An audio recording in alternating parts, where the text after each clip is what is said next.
recevoir chez vous. Aujourd'hui, nous avons un nouveau invité, un nouveau sujet. On va parler sur les propos de M.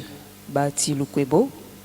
Est-ce que ces propos ont été compris ou non par la population, et surtout que la classe politique veut récupérer cela d'une autre façon.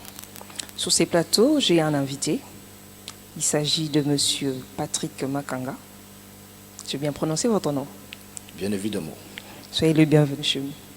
Merci beaucoup, Madame Feza. Qu'il me soit permis de saluer tous les Congolais. Je vous en prie. Surtout ceux qui sont scotchés en train de nous suivre. Et puis, voilà, et merci beaucoup une fois de plus pour l'invitation de cet avant-midi. Vous avez oublié de saluer une personne. Qui? Mon autorité morale, voilà. Le président du parti.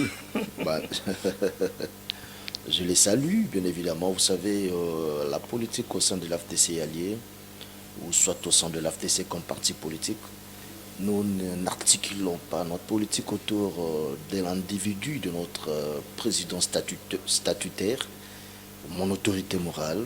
Nous nous basons sur des sujets et entrer au vécu quotidien de la population congolaise. Nous, chez nous, on ne fait pas des cultes de personnalité. Voilà, nous, ce sont des idées, ce sont des politiques dans des secteurs qui faire avancer les choses pour notre pays. Voilà. Voilà, merci beaucoup. Mais avant de continuer, on va d'abord suivre ces reportages et on se retrouve juste après. La tension a été vive ce matin dans plusieurs coins de la ville de Goma. Très tôt, des manifestants ont érigé des barricades sur la chaussée, bloquant ainsi toute circulation des véhicules. Quelques jeunes, après avoir pris la direction des installations de la MONUSCO, ont allumé du feu à quelques mètres de l'entrée avant d'en forcer l'accès. Une fois au sein de l'enclos, ces derniers se sont donnés au vandalisme et au pillage des biens en emportant tous ceux qu'ils pouvaient prendre. Les policiers de la MONUSCO, présents dans les locaux, n'ont pas pu réagir pour les dissuader. Les bombes lacrymogènes ont été larguées pour disperser les manifestants. Il est à souligner que cette initiative des mouvements citoyens s'est déroulée en appui aux actions entamées depuis samedi dernier par les femmes qui ont également manifesté pour décrier la complicité de la communauté internationale au sujet de l'insécurité dans l'Est. Voilà, vous avez suivi ces reportages. Quelle analyse faites-vous de cette situation? La première des choses, nous condamnons avec dernière énergie la violence sous toutes ses formes. Et du côté des manifestants, mais aussi du côté des éléments de la MONUSCO, parce que nous avons vu, d'ailleurs la vidéo l'a si bien montré, la vidéo du reportage, que la MONUSCO a eu à faire usage de balles réelles, et puis ce qui a conduit à des morts d'hommes. Donc c'est vraiment condamnable. Nous condamnons la violence avec véhémence. En tout cas, la violence n'est pas une bonne chose, quel que soit son auteur ou la nature de son auteur. Mais le problème qui est là, c'est quoi? C'est que tout Congolais, compatriote, soucieux de son pays, soucieux de ses frères et sœurs congolais, ne peut en aucun cas être tranquille, soit comme taiseux, face à ce qui se passe à l'est de notre pays. Parce que l'est de notre pays est jusqu'au moment où nous sommes en train de parler, dans certains coins occupés par des groupes rebelles. Et d'ailleurs, il y a Bunagana qui est entre les mains du M23. Et c'est là à quel prix? Au prix de la souffrance de notre peuple. Juste l'incursion du M23 a conduit à plus ou moins 170 000 personnes déplacées. Sans compter des personnes qu'on nous montre dans des vidéos, dans des photos, comment on est en train de couper les Congolais comme si l'homme congolais serait un morceau de la viande. Alors, face à cet état de choses, aucun Congolais soucieux de son pays resterait taiseux. Raison pour laquelle nous osons croire que le discours de Mme Bintou Keïta devant le Conseil de sécurité des Nations Unies est un élément déclencheur de tout ce trouble. Disons que la MONUSCO, qui compte à son sein 17 000 éléments, c'est la plus grande mission des Nations Unies au monde. C'est en RDC. Et en face des 1000 éléments du M23, la MONUSCO s'est déclarée incapable d'affronter, ou soit de neutraliser le rebelle du M23 en appui de FARDC. En tout cas, permettez-moi de vous dire que c'était ça, la goutte d'eau qui a fait déborder le vase. De tels discours, ça prouve de l'irresponsabilité. Et c'est ce qui a exacerbé même la colère de la population de Goma. On ne peut jamais, d'abord, 22 années durant, avec la MONUSCO dans ces pays, cette mission n'a jamais été à mesure d'être à la hauteur de ses responsabilités. En dépit de cela, face à une situation où il y a l'occupation, Bunagana entre les mains du M23, 170 000 personnes, Congolais de Sokwa, ont fui leur domicile. Nous sommes en face d'une mission censée protéger la population civile, nous aider à assurer notre intégrité territoriale, c'est dire incapable. La plus grande question qui peut être posée dans cette situation, c'est quelle est la raison d'être de cette mission incapable? Voilà là des discours, entre guillemets, que je considérerais d'irresponsables de Mme Bintou Keïta au Conseil de sécurité des Nations Unies. Et maintenant, dis-moi un peu, en face d'un monsieur, ou de surcroît, un monsieur parlementaire soit-il, en face, ou soit dans son fief naturel, mais il ne peut qu'être à l'écoute de la population. Il ne peut en aucun cas accepter cet état de choses. Voilà, vous pensez que parce que les manifestants qui sont descendus dans la rue, ils ont pillé, saccagé les installations de la MONUSCO, vous pensez que c'était vraiment nécessaire?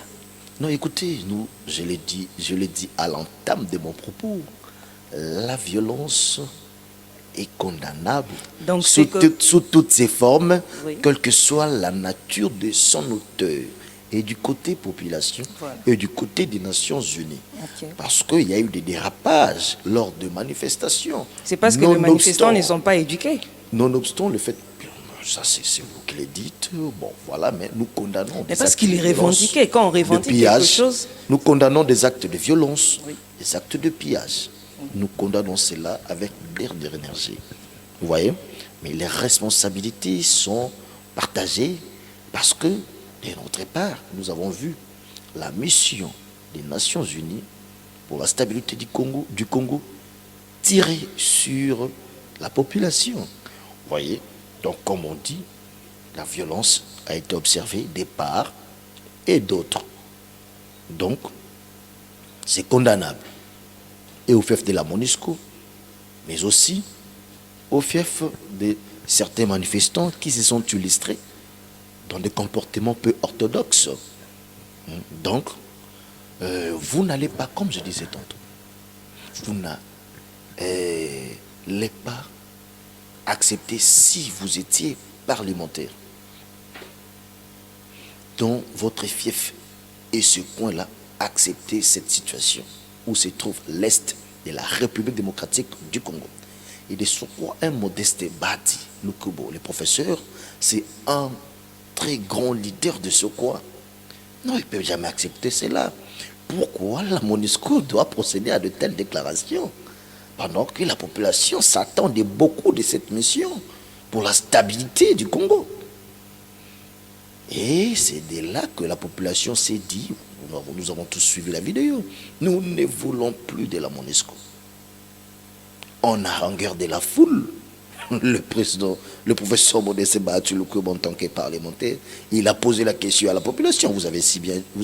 Nous avons tous vu, la population, ils ont même levé leurs mains pour dire qu'ils ne veulent plus de cette MONUSCO. Ce qui est venu après, nous regrettons des procédés de violence. En tout cas, nous regrettons amèrement, parce qu'on ne peut jamais accepter qu'il y ait mort d'homme. On ne peut jamais accepter qu'on puisse violer les installations de la MONUSCO, parce qu'il y a les statuts sur les forces des Nations Unies que notre gouvernement a eu à signer avec cette dernière. Voilà. Avant de continuer, on va suivre encore une autre vidéo pour revenir sur le propos du président du Sénat, le professeur Bahatulukwebo.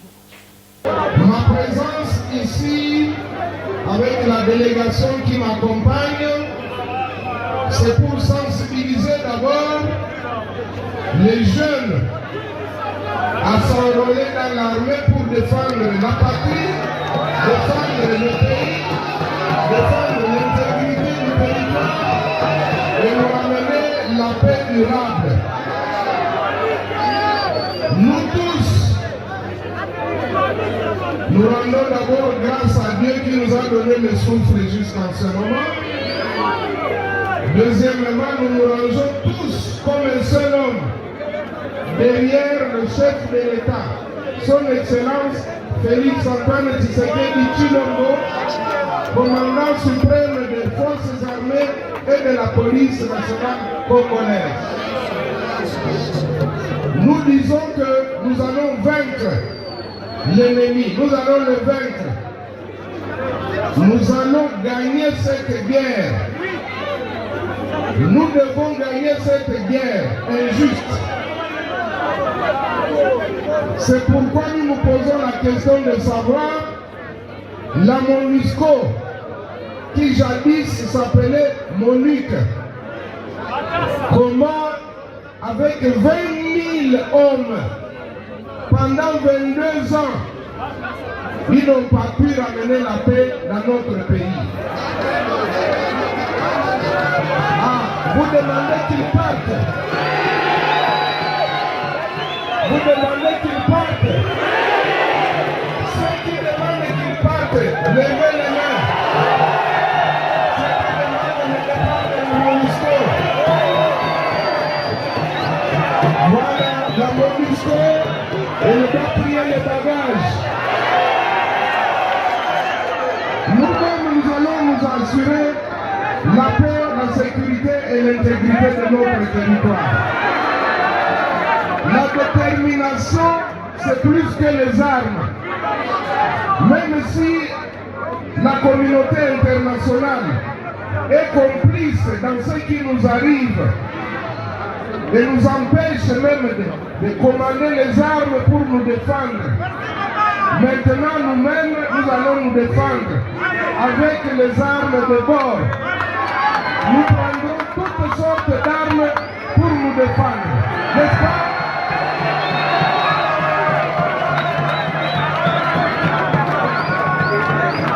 Nous disons, la détermination, c'est plus que l'arme. Voilà pourquoi nous disons, ça n'est trop. Trop c'est trop. Nous devons nous assumer nous-mêmes. Nous avons toujours entretenu de bonnes relations avec les voisins, mais ils viennent toujours nous provoquer. Nous disons, s'ils veulent travailler chez nous, qu'ils viennent négocier, qu'ils viennent se mettre autour de la table et que nous puissions nous mettre d'accord dans un partenariat gagnant-gagnant. Inutile de passer par les intermédiaires. C'est clair? Nous avons tout ici, ceux qui veulent travailler dans la légalité, ceux qui veulent travailler pour les intérêts communs réciproques, ils seront les bienvenus. Mais ceux qui veulent nous faire la guerre pour nous prendre nos richesses de force, nous Voilà, vous avez suivi les professeurs Bahati Lukwebo dans ses propos. Bien sûr que oui. Nous avons vu un leader qui exhorte la population locale à aller dans l'armée. Parce que seuls les Congolais peuvent prendre leur destin en main et puis mettre hors d'état de nuire l'ennemi qui nous agresse depuis longtemps. Voilà, ça c'est un appel patriotique que nous devons nous prendre en charge. Mouzé Laurent Désiré Kabila avait dit, le peuple doit se prendre en charge. Ça c'est un appel très patriotique. Et voilà, aujourd'hui, les gens ont tendance à mal interpréter cela. Il y a eu des morts? Lors de ces Manifestations. lors de ces discours. Non, les discours est passé. Par après, quand les gens sont descendus dans la rue pour manifester, il y a eu des morts. Et qui a demandé aux gens de descendre sur la rue pour manifester. Mais comment est-ce qu'on va faire? Non, mais non, on n'a pas demandé. Il y a ni un organe statutaire de l'AFDC, ni le professeur Modeste Bahati Lukwebo qui a eu à demander aux gens de descendre et aller manifester. Personne ne l'a fait. Mais néanmoins, on ne peut pas en aucun cas interdire à la population de manifester parce que c'est une garantie constitutionnelle. C'est une garantie constitutionnelle. De marche pacifique. Voilà.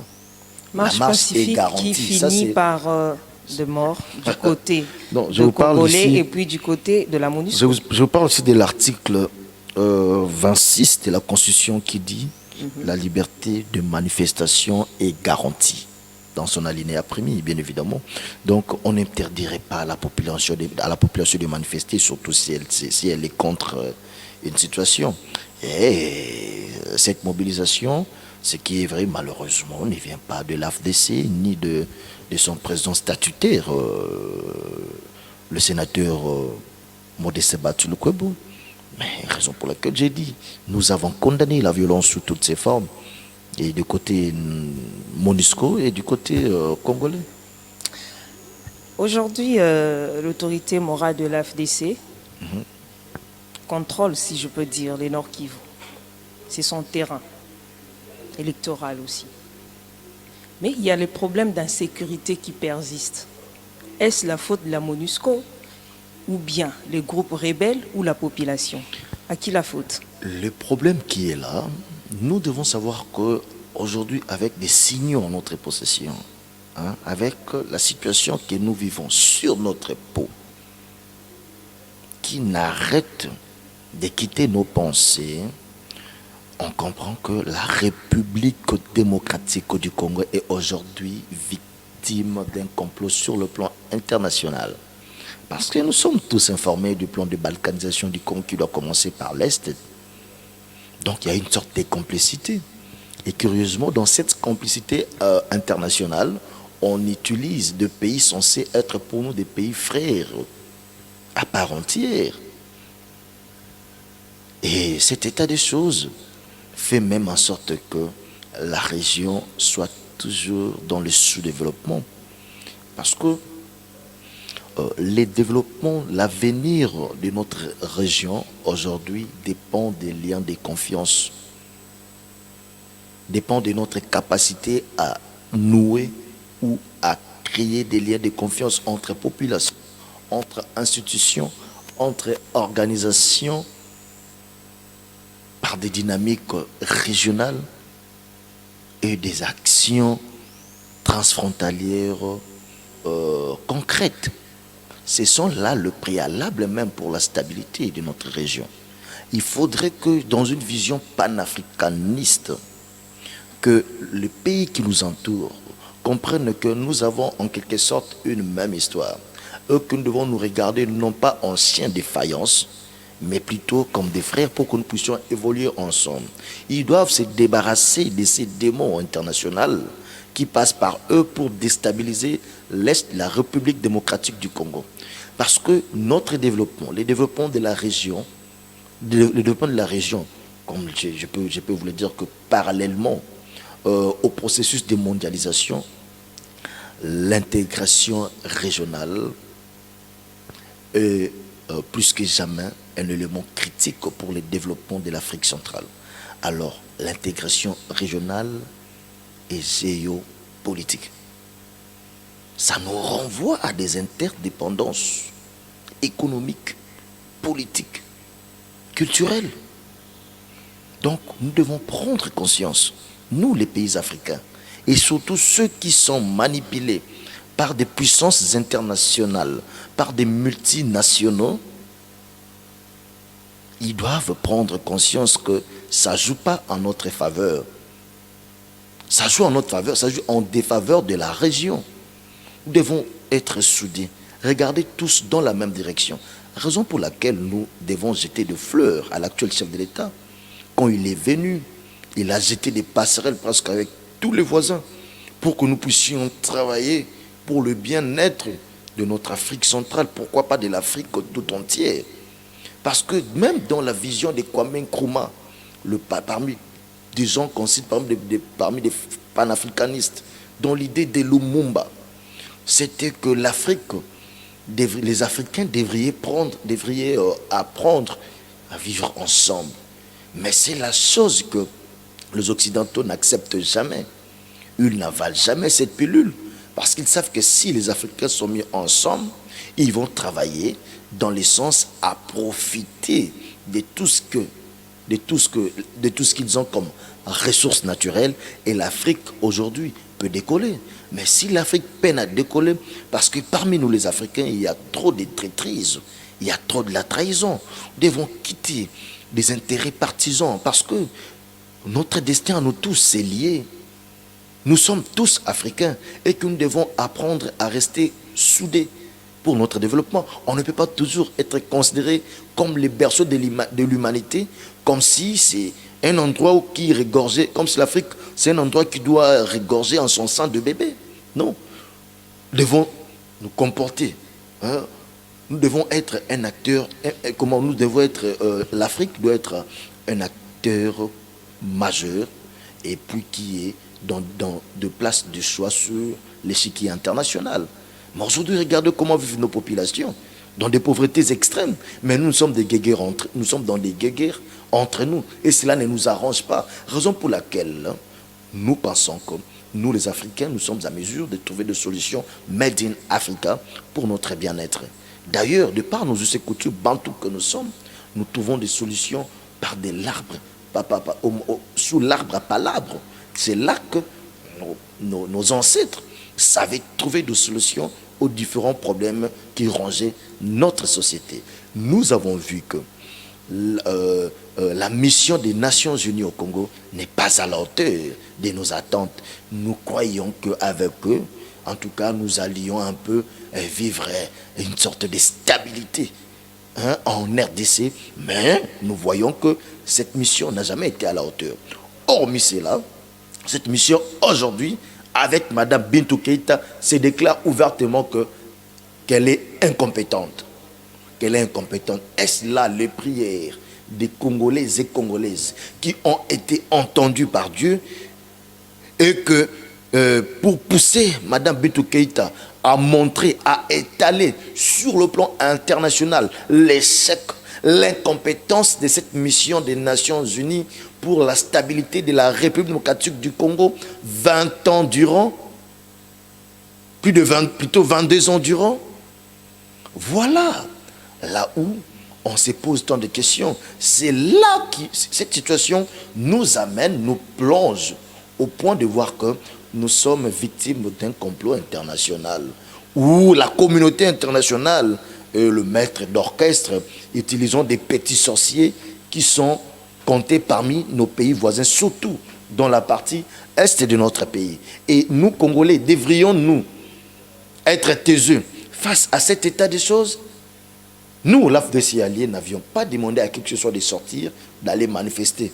On a dit que la MONUSCO devrait plier bagage. Et c'est tout à fait normal que la MONUSCO parte carrément parce qu'elle est incapable, de par les propos sortis au Conseil de sécurité des Nations Unies, que la MONUSCO parte, qu'on puisse au moins, au lieu de compter sur quelqu'un qui ne sait pas vous apporter une solution, qu'on puisse au moins nous prendre en main, qu'on traite d'égal à égal, qu'on traite directement avec tous ceux qui veulent exploiter nos matières premières.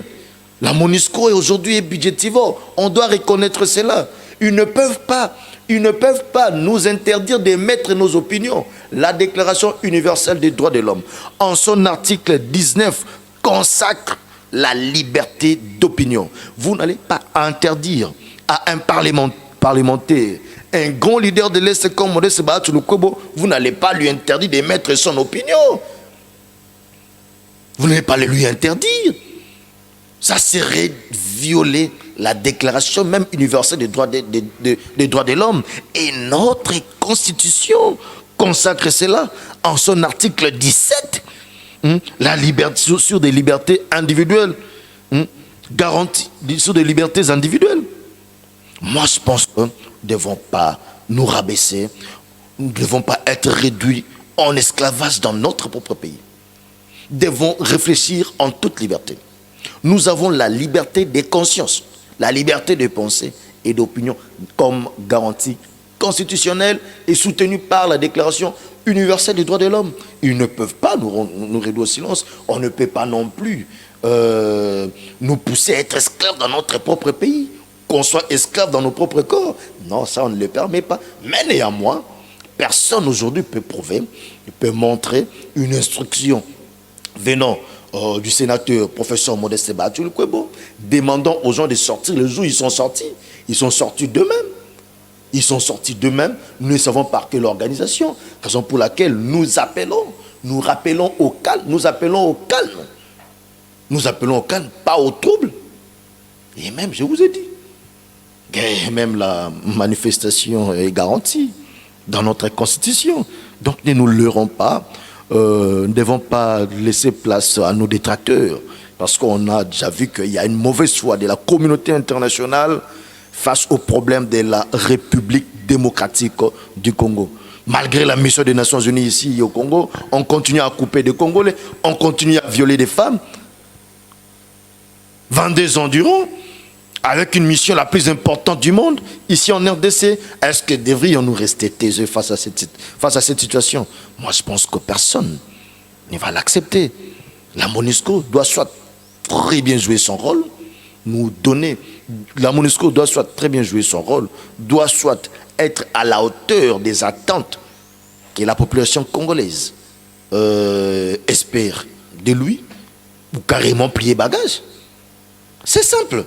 Il ne faut même pas chercher à intimider tous ceux qui veulent mettre sur la place publique leurs opinions. Et surtout un parlementaire. Voilà, avant de continuer, on va suivre encore une autre vidéo du professeur Bahati. Merci. Lors de mon passage à Bukavu et à Goma, dans les provinces du sud du Kivu et du nord Kivu, à marge de mes vacances parlementaires, en tant qu'élu, je me suis adressé à la population pour demander à ce que la jeunesse puisse s'enrôler dans les forces armées en vue de défendre la patrie, en vue de défendre notre pays, en vue de défendre les innocents qui sont ci et là tués suite à l'agression et à la guerre qui nous est faite injustement. Mais j'ai constaté que certains politiciens, certains opportunistes tentent de sortir mes propos de leur contexte en m'attribuant une quelconque responsabilité dans ce qui se passe actuellement. Moi, je dois dire ici sincèrement que en tant qu'homme de paix, tout le monde le sait, et en ma qualité de sénateur, j'appelle à l'apaisement, au calme, et je condamne fermement toute violence d'où qu'elle vienne. J'interdis également à tous les membres de notre parti et regroupement FDC alliés et à tous ceux qui me sont proches de s'attaquer sous quelque forme que ce soit au patrimoine et au personnel des Nations Unies. Je condamne également les tueries qui se produisent en ce moment à la suite de la manifestation des citoyens et des citoyennes congolais, manifestation du reste autorisée par la Constitution, mais nous insistons sur le fait qu'il faut éviter toute destruction, toute brutalité.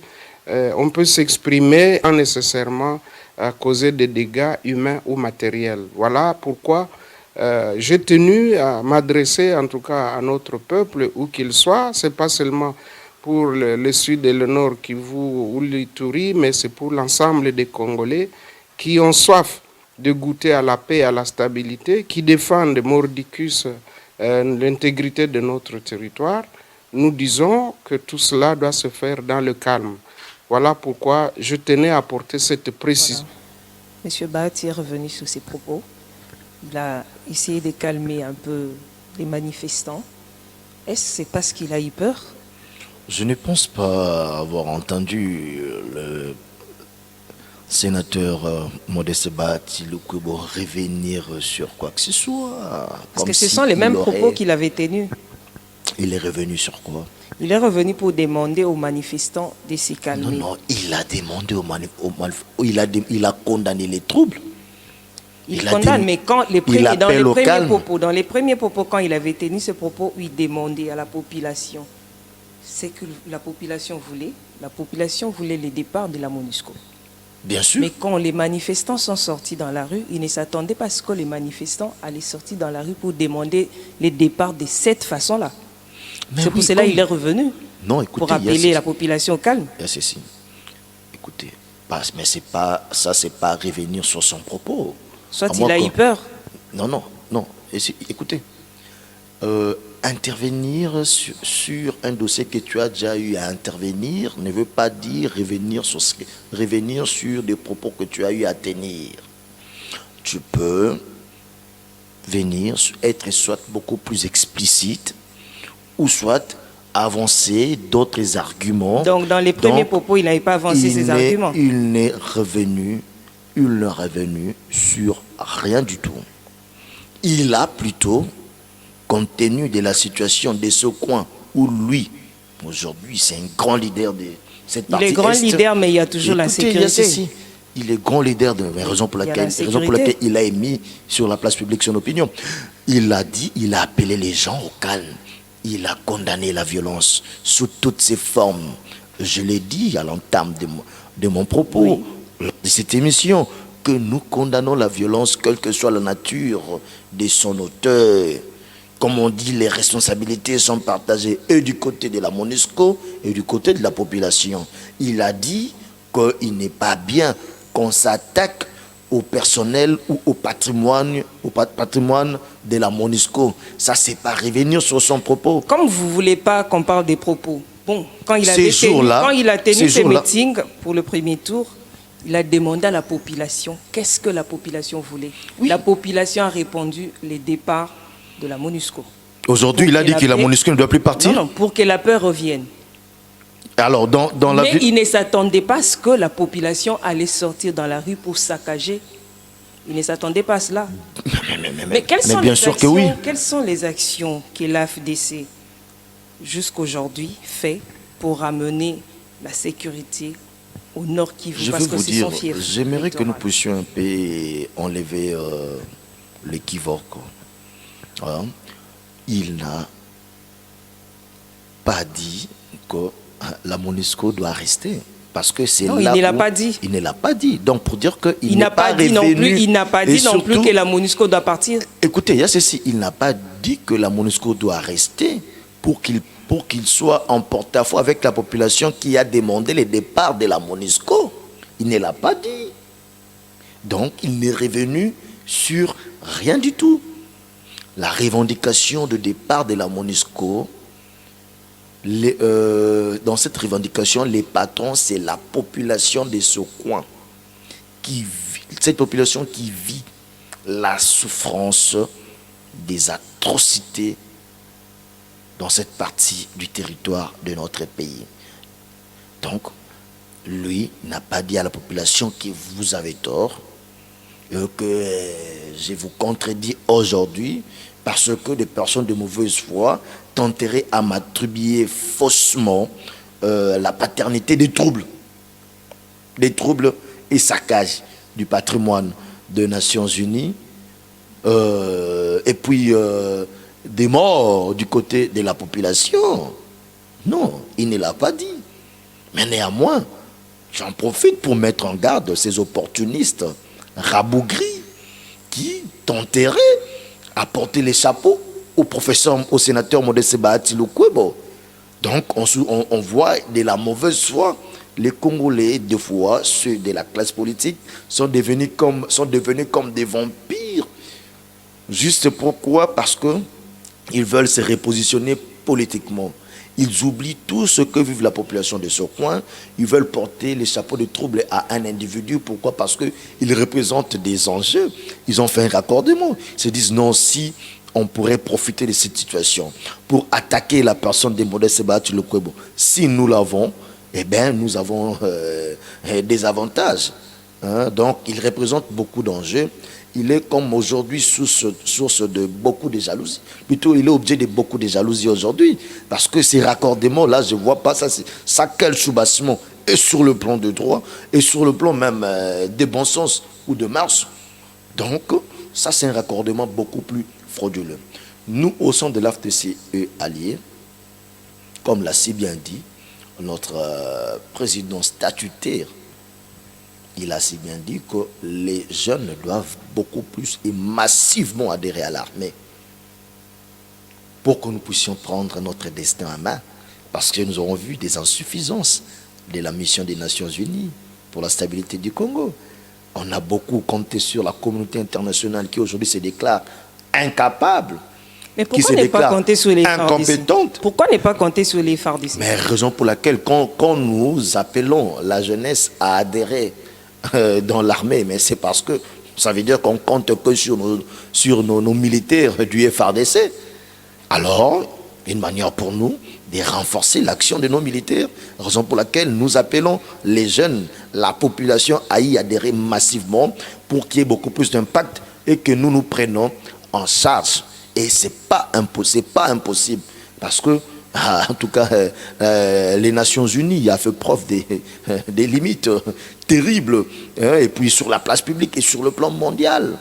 Et c'est là, nous a déjà, je vous ai dit tantôt, ça fait sauter aux yeux la complicité qu'il y a. Et donc, ça veut dire que Dieu est en train d'exaucer la prière des Congolais, où aujourd'hui on commence à palper du doigt les vrais ennemis du Congo.